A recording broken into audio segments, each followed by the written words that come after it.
Good evening friends. आज हम लोग खान सर का पॉकेट जीके जो आरबीडी पब्लिकेशन का है उसका नेक्स्ट टॉपिक पढ़ेंगे। सिख एवं अंग्रेज और लाइन बाय लाइन पढ़ेंगे और जहाँ से जो क्वेश्चन बनता है उसे भी देखेंगे। सिख संप्रदाय की स्थापना गुरु नानक प्रथम गुरु ने की। तो क्वेश्चन यहीं से बन जाएगा कि सिख संप्रदाय की स्थापना किसने की, तो गुरु नानक ने। गुरु नानक के अनुयायी ही सिख कहलाए। तो सिख कौन कहलाए, तो जो गुरु नानक के अनुयायी थे वही सिख कहलाए। नानक बादशाह बाबर व हुमायूं के समकालीन थे। तो क्वेश्चन यहाँ से आ सकता है कि गुरु नानक के समकालीन कौन थे, तो बाबर एवं हुमायूं। 1496 ईस्वी में नानक को कार्तिक पूर्णिमा के दिन आध्यात्मिक पुनर्जीवन का आभास हुआ। तो कार्तिक पूर्णिमा के दिन आध्यात्मिक पुनर्जीवन का आभास हुआ। गुरु नानक गुरु का लंगर नामक निशुल्क सहभागी भोजनालय की शुरुआत की। तो गुरु नानक ने लंगर की शुरुआत की। गुरु नानक के अनेक स्थानों पर संगत एवं पंगत स्थापित की। तो यहाँ से क्वेश्चन बन सकता है कि लंगर की शुरुआत निशुल्क, लंगर मतलब निशुल्क भोजन, हाँ, उसकी शुरुआत गुरु नानक ने की। एवं संगत एवं पंगत, हाँ, संगत मतलब धर्मशाला, पंगत मतलब लंगर स्थापित की। कौन किया, तो गुरु नानक ने ही किए। इसने गुरु नानक के अनुयायी हेतु एक संस्था का कार्य किया जहाँ वे प्रतिदिन मिलते थे। मिलने के लिए एक संस्था का भी कार्य किया जहाँ पे सभी अनुयायी एक जगह एक पथ होकर मिलते थे। इस पैराग्राफ से आप लोग इतना याद रख सकते हैं कि गुरु नानक स्थापना गुरु नानक ने की सिख संप्रदाय की, और बाबर एवं हुमायूं के समकालीन थे। कार्तिक पूर्णिमा के दिन उन्हें आध्यात्मिक का आभास हुआ। लंगर व्यवस्था शुरू की गई। अनेक स्थान पर संगत एवं पंगत की स्थापना की और उनकी मृत्यु करतारपुर में हो गई। बस आप लोग इतना ही याद रखिए, यहाँ से काम बन जाएगा। दूसरे गुरु अंगद, इनका कार्यकाल 1539 से 52 ईस्वी तक था। सिखों के दूसरे गुरु बने। प्रारंभिक नाम लहना था। तो गुरु अंगद दूसरे गुरु बने और इनका शुरू का नाम, स्टार्टिंग नाम लहना था। इन्होंने लंगर व्यवस्था को अस्थायी बनाई। गुरु नानक ने लंगर व्यवस्था शुरू की। क्वेश्चन यहाँ से भी पूछ सकता है कि शुरू किसने की, तो गुरु नानक ने। और अस्थायी किसने बनाया, तो अंगद ने। गुरुमुखी लिपि का आरंभ किया।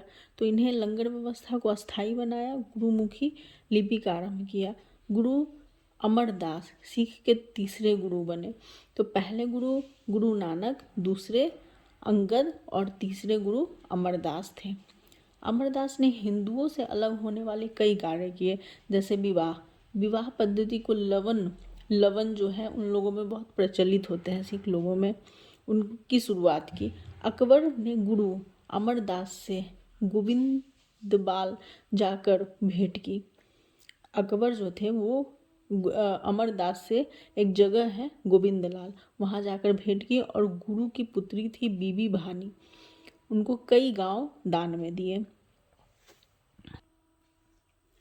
अमरदास द्वारा 22 गद्दियों की स्थापना कर प्रत्येक पर एक महंत की नियुक्ति की। परमदास 1574 से 1581 ईस्वी बीबी भानी का पति था। सिख के चौथे गुरु, तो सिख के चौथे गुरु रामदास।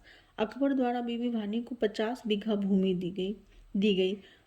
उसी पे अमरदास ने अमृतसर नामक जलाशय खुदवाया, अमृतसर नगर स्थापित किया, वह स्वर्ण मंदिर की नींव रखी। ये बहुत इंपॉर्टेंट है। क्वेश्चन यहाँ से पूछता है कि अमृतसर नामक जलाशय किसने खुदवाया, तो रामदास ने। अमृतसर नगर स्थापित किसने किया, तो रामदास ने।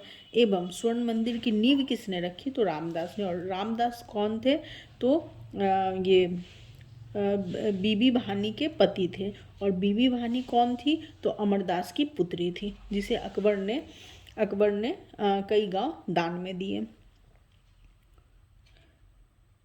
और इन्होंने अमरदास ने अपने तीसरे बेटे अर्जुन को गुरु पद सौंपा और गुरुपद पैतृक बना। तो गुरुपद जो पैतृक बना वो किसके कार्यकाल में? तो जब रामदास ने अर्जुन को सौंपा उस समय से लेके चलता आया कि गुरुपद पैतृक बन गया। गुरु अर्जुन 1581 से 1606 सिख के 5वें गुरु। तो गुरु का नाम याद रखना बहुत ज़रूरी है। 10 गुरु हुए, याद कर लीजिएगा तो ज़्यादा अच्छा है। क्वेश्चन दे देता है कि कौन से गुरु कब कब आए या क्रम बताइए, इस तरीके से। आदि ग्रंथ, जो गुरु ग्रंथ साहिब की रचना की किसने? अर्जुन ने। गुरु अर्जुन ने आदि ग्रंथ की रचना की और प्रार्थना एवं इन्होंने अपने आदि ग्रंथ में गुरु नानक की प्रेरणा, प्रार्थना एवं गीत के साथ कबीर, रामदेव एवं रैदास की रचनाओं को भी सम्मिलित किया। तो क्वेश्चन यहाँ से भी बन सकता है कि गुरु अर्जुन ने जो आदि ग्रंथ की रचना की उसमें क्या क्या चीज़ शामिल था? तो कबीर, रामदेव एवं रैदास की रचनाओं को भी सम्मिलित किया गया। गुरु अर्जुन द्वारा अमृतसर जलाशय के मध्य में हरमंदिर साहब का निर्माण कराया। तो हरमंदिर साहब का निर्माण किसने कराया? तो गुरु अर्जुन ने। 1606 ईस्वी में जहांगीर ने गुरु अर्जुन को राजकुमार खुसरो की मदद करने के कारण मरवा दिया। तो जहांगीर ने खुसरो को शरण दी थी कौन? गुरु अर्जुन ने, जिसके कारण जहांगीर ने उन्हें मरवा दिया। हर गोबिंद 1606 से 1645 ईस्वी। तो ये छठे गुरु थे। गुरु गोविंद जी ने सिखों के सैन्य संगठन का रूप लिया एवं अकाल तख्त या ईश्वर के सिंहासन का निर्माण कराया। इन्हें अमृतसर की किलेबंदी की। तो अमृतसर की किलेबंदी किसने की? तो हरगोबिंद ने। अकाल तख्त का निर्माण किसने कराया? तो हरगोबिंद सिंह ने। जो भी इम्पोर्टेंट पॉइंट है आप लोग उसको रखते जाइए दिमाग में और ऐसे मल्टीपल टाइम्स रिवीजन करते जाइए, खुद पर खुद याद हो जाएगा। गुरु हर राय 1645 से 61 सिख के 7वें गुरु हुए। गुरु हरकिशन 1661 से 64 ये 8वें गुरु हुए। इन्होंने दिल्ली जाकर गुरुपद के बारे में औरंगजेब को समझाया। तो क्वेश्चन यहाँ से बन सकता है कि कौन से गुरु हुए जो औरंगजेब को गुरुपद के बारे में समझाया? तो हरकिशन। चेचक सेन की मृत्यु हो गई। गुरु तेज बहादुर 1664 से 75 ये 9वें गुरु हुए।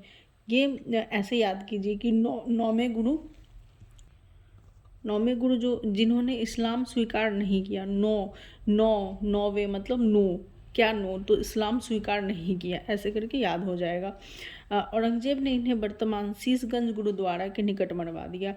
अब गुरु गोविंद सिंह 1675 से 1708 ये 10वें और अंतिम गुरु हुए। इनके बाद कोई भी गुरु नहीं बने। इनका जन्म 1666 पटना में हुआ। इन्होंने अपने को सच्चा पातशाह कहा एवं निवास स्थान एवं शिक्षा ग्रहण का स्थान आनंदपुर साहिब एवं कार्यस्थल पाओत थी।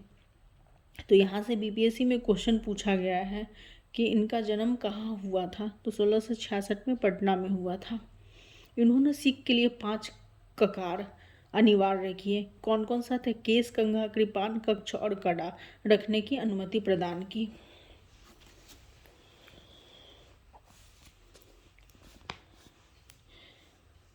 सभी को अपने नाम के अंत में सी शब्द जोड़ने को कहा गया और स्त्री को कौर जोड़ने को कहा गया था। गुरु गोविंद सिंह ने फारसी में जफरनामा लिखा। तो जफरनामा किसने लिखा? क्वेश्चन बन सकता है। तो गुरु गोविंद सिंह ने। इनके 2 पुत्र थे, फतेह सिंह व जोरावर सिंह को सरहिंद के मुगल फौजदार वजीर खां द्वारा दीवार में चुनवा दिया गया। तो गुरु गोविंद सिंह के 2 पुत्र थे, फतेह सिंह और जोरावर सिंह, जिन्हें मुगल फौजदार वजीर खां के द्वारा दीवार में चुनवा दिया गया। 1699 ईस्वी में गोविंदपुर सिंह ने खालसा पंथ की स्थापना की। तो खालसा पंथ की स्थापना किसने की? तो गुरु गोविंद ने। और पाहुल प्रणाली, ये बहुत इंपॉर्टेंट है। तो खालसा पंथ पाहुल प्रणाली की शुरुआत किसने की? तो गुरु गोविंद सिंह ने। क्वेश्चन यहाँ से बन सकता है। तो पूछ देगा पाहुल प्रणाली क्या है? तो तंत्र मंत्र व जंत्र विधि, जंत्र तंत्र मंत्र तंत्र विधि से तैयार जल को पाहुल यानी अमृत, सीधा सा मतलब है कि पाहुल प्रणाली मतलब जल जो है वो अमृत, हाँ उस सेंस में कहते हैं। की शुरुआत किसने की? तो गुरु गोविंद सिंह ने शुरुआत की। गुरु गोविंद सिंह ने सिख धार्मिक ग्रंथ आदि ग्रंथ को वर्तमान रूप दिया तथा कहा अब गुरु बानी सिख संप्रदाय के गुरु का काम करेगी। 1708 में गुरु गोविंद सिंह ने नादेड़ नामक स्थान पर गुल खां नामक पठान की हत्या कर दी। तो गुरु गोविंद सिंह ने नादेड़ जगह है वहाँ पे गुल खां नामक एक पठान था जिसकी हत्या कर दी। गुरु गोविंद सिंह, तो क्वेश्चन पूछ सकता है कि गुरु गोविंद सिंह की हत्या किसने की, तो गुल खां पठान जो थे वही गुरु गोविंद सिंह की हत्या कर दी।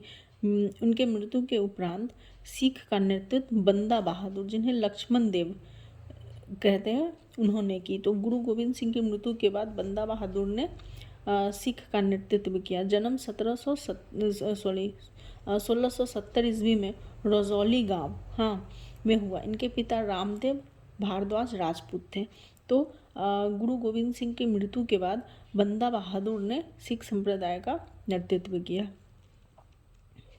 इनका उद्देश्य पंजाब में एक सिख राज्य स्थापित करना था।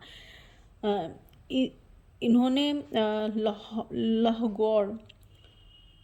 लोहगढ़ को अपनी राजधानी बनाया। तो पंजाब को सिख राज्य स्थापित करना था, उद्देश्य था इनका, और राजधानी लोहगढ़ में बनाया। इन्होंने गुरु नानक व गुरु गोविंद सिंह नामक के सिक्के चलाए।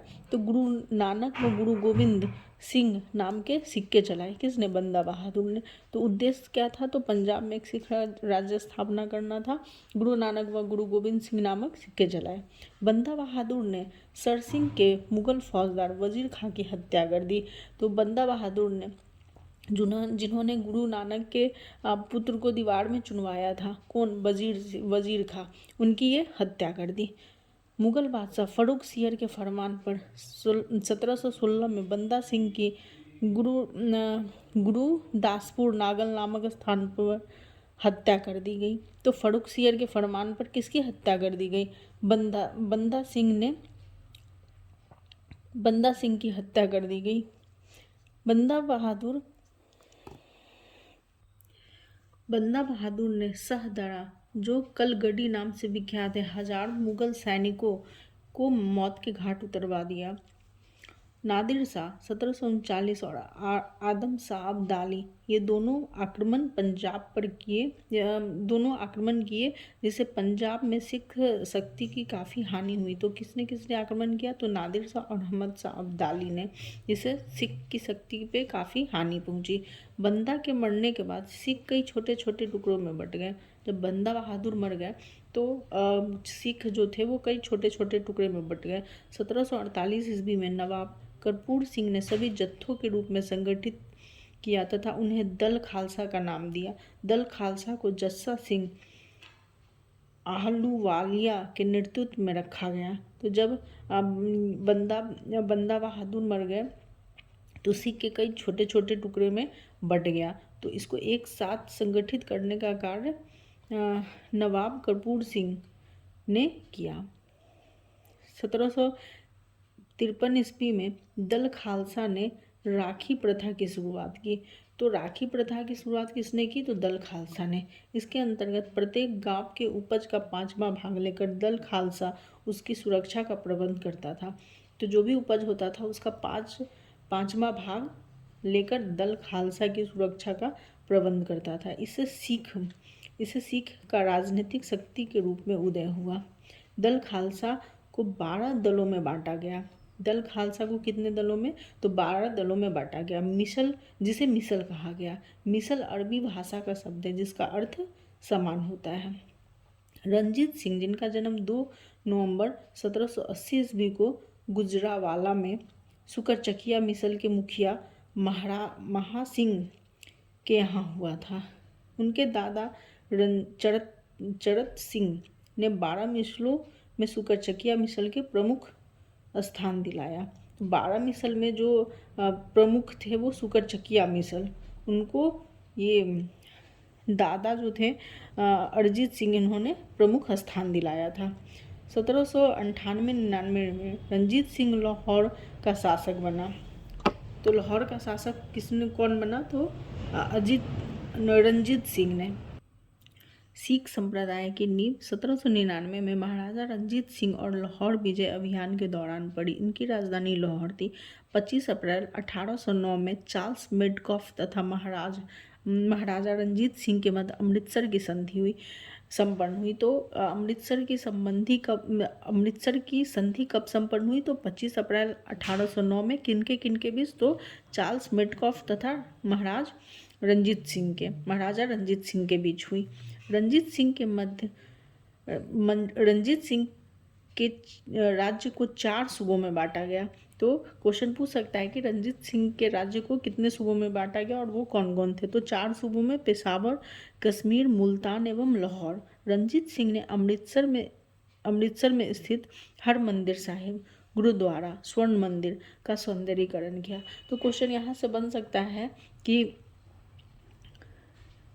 अमृतसर में स्थित हरमंदिर साहिब का सौंदर्यीकरण किसने किया? तो महाराजा रंजीत सिंह ने।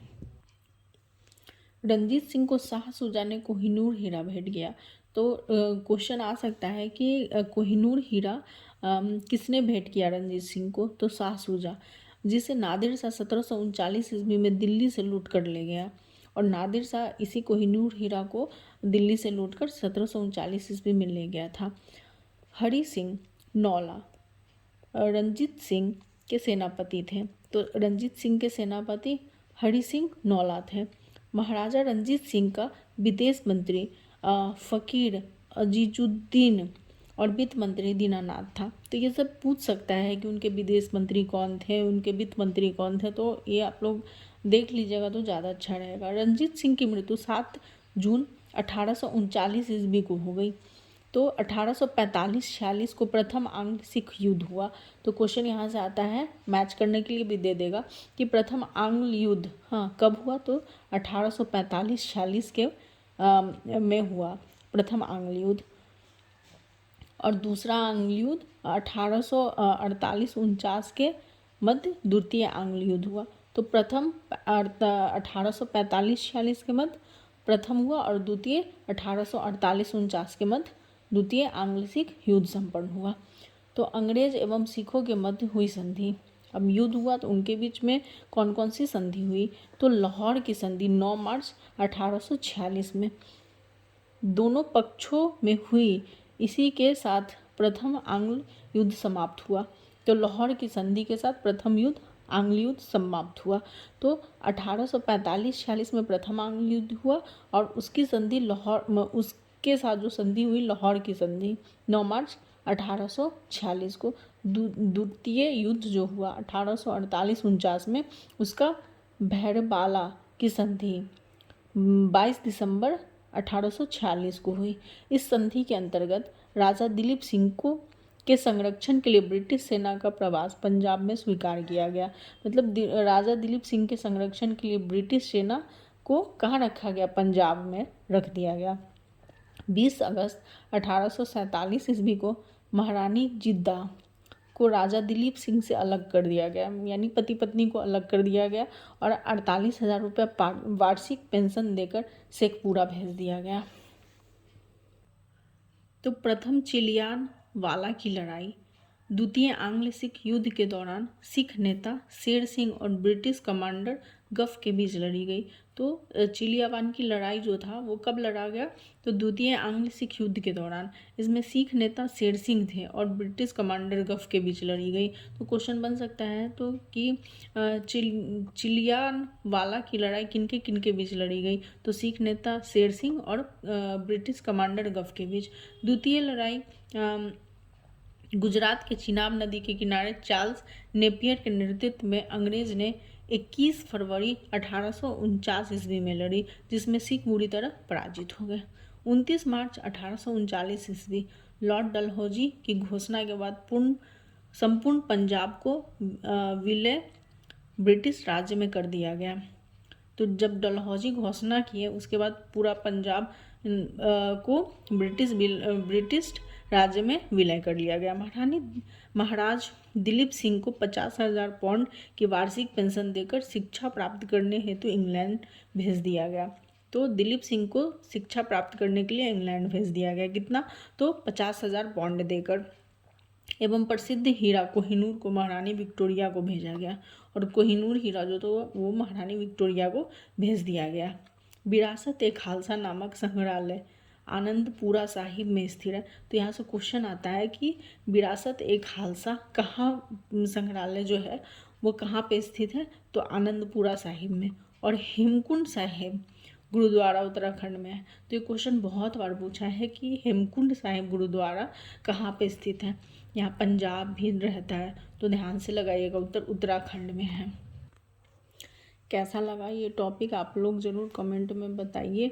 और नेक्स्ट क्लास में हम लोग कंपनी के अधीन गवर्नर जनरल, बंगाल के गवर्नर, ये पढ़ेंगे। इसको हम लोग 2-3 भाग में छोटा छोटा तोड़ के पढ़ेंगे ताकि अच्छे से समझ में। और यहाँ से हमेशा क्वेश्चन पूछा जाता रहा है, तो एक एक पॉइंट को इसी तरह अच्छे से समझ के और तब पढ़ेंगे ताकि सारा कॉन्सेप्ट क्लियर हो जाए और कहाँ से कौन सा क्वेश्चन बन सकता है।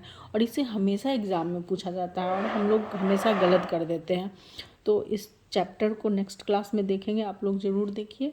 और कैसा लगा ये टॉपिक आप लोग ज़रूर बताइए। इससे पिछले वाला जो भी टॉपिक है हम लोग पिछले वीडियो में कवर कर चुके हैं, आप लोग वहाँ जाके ज़रूर देखिए प्लेलिस्ट पे।